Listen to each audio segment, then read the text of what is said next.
Well, I would not be here if I hadn't have been there. I wouldn't have been there if I hadn't just turned on Wednesday the 3rd in the late afternoon. Got to talking with George, who works out in the back,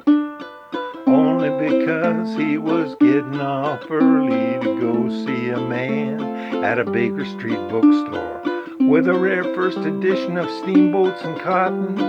a book he would never have sought in the first place had he not been inspired by a 5th grade replacement school teacher in Kirkwood who was picked just at random by some man on a school board who couldn't have cared less. She wouldn't have been working if not for her husband, who moved 2 months prior to work in the office of a man that he'd met while he served in the army.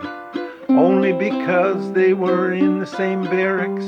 an accident caused by a poorly made roster mixed up on the desk of a sergeant from Denver who wouldn't be in, but for being in back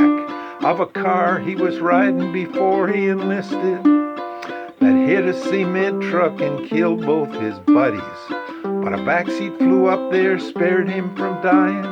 and only because of the fault of a workman who forgot to turn screws on a lineup in Detroit because he hollered at Sam, who was hateful that morning, hungover from drinking,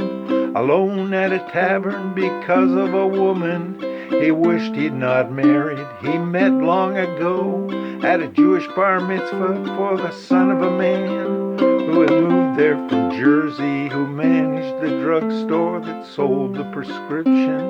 that cured up the rash that he caught way last summer